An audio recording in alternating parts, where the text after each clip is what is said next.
Assalamualaikum warahmatullahi wabarakatuh. Sugeng siang para pamirsa, kados pundi pawartosipun. Mugi-mugi kaparingan kabagas warasan. Sugeng pepanggihan malih kali kula Nabila Sonia Nur Rahma saha kanca kula Ahmad Nasid wonten ing acara liputan Semantra. Sekilas warta kula badhe aturaken kangge panjenengan sedaya.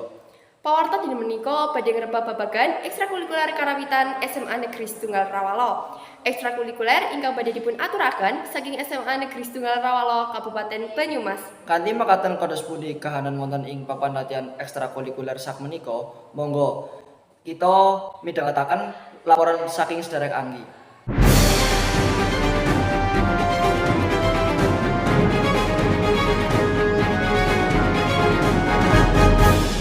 Matur nuwun sederek Nabila lan Raihan.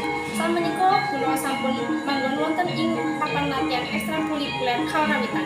Inggih menika ing ruang kesenian SMA Negeri Setunggal Rawalo. Kahanan wonten dalam ruangan menika kepeksan rame sanget dening anggota karawitan ingkang saweg latihan.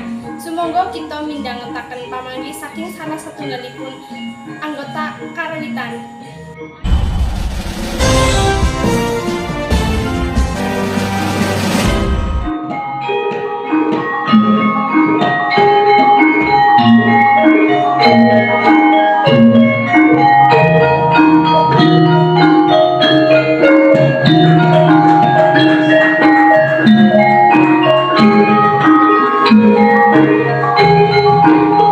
Pangapunten panjenengan kalian sinten? Kulo Immanuel, Kula Anggi badhe nyuwun prisa. nggih monggo. Menapa namanipun ekstrakurikuler karawitan ingkang panjenengan dhereki? Asma saking ekstrakurikuler karawitan ingkang kula dhereki inggih menika Sekar Marbuana ingkang atosipun seni karawitan ing SMA Negeri Setunggal Rawalo meninggal. Ekstrakurikuler karawitan menika dados salah setunggal ekstrakurikuler unggulan ing SMA Negeri Setunggal Rawalo. Pundi papan kagem latihan ekstrakurikuler karawitan menika, Mas?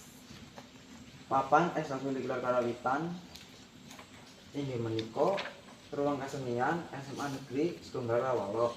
Larasipun wonten ing sisi wetan kantin SMA Negeri Setunggal Rawalo. Kenging menapa ekstrakurikuler karawitan SMA Negeri Setunggal Rawalo dados salah satunggal ekstrakurikuler unggulan kan saged keparing kathah prestasi, Mas? Amargi ekstrakurikuler rutin kagem latihan kalian saestu saben jadwalipun. Kapan jadwal latihan ekstrakurikuler karawitan menika, Mas? Jadwal latihan rutin wonten ing dinten Selasa lan Kamis. Nanging kadang-kadang wonten tambahan ing dinten Jumat. Dinten mawon ingkang kepareng gabung dhateng ekstrakurikuler karawitan menika, Mas? Ingkang kepareng gabung wonten ing ekstrakurikuler karawitan inggih menika siswa-siswi SMA Negeri Setunggal Rawalo ingkang ngagungani minat kagem sinau gamelan lan nguri-nguri budaya bangsa. Kados pundi bilih caranipun pamirsa utawi siswi-siswi SMA Negeri Setunggal Rawalo badhe gabung dhateng ekstrakurikuler menika, Mas? Kagem siswa-siswi SMA Negeri Setunggal Rawalo ingkang ngagungani minat kagem gabung dhateng ekstrakurikuler karawitan menika langsung mawon menghubungi Pak Habib Nur Rahman utawi salah setunggal anggota tim A lajeng diparingaken link grup WhatsApp ekstrakurikuler karawitan menika.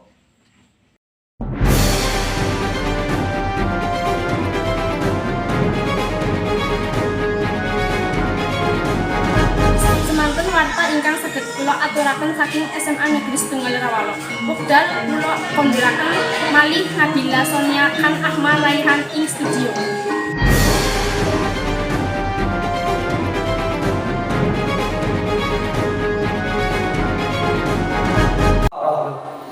Matur nuwun dumateng Sederek Anggi lan Mas Immanuel ingkang sampun maringi warta saking SMA Negeri Setunggal Rawalo. Pamirsa, saking liputan wau kita saged nyimpulaken ekstrakurikuler inggih menika Sekar Marbuana.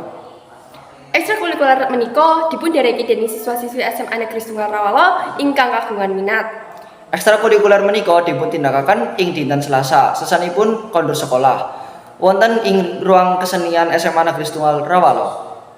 Pawarto sampun kasil kalaksanan wonten ing ngarsaning pamirsa. Kula Nabila Sonia Nur Rahmah saha kanca kula Akmal Raihan Nasid minangka sesuli saking kadang produksi ngaturaken agunging panuwun. Sugeng pepanggihan malih wonten ing acara liputan Semarang cedhakipun. Sugeng siang. Wassalamualaikum warahmatullahi wabarakatuh.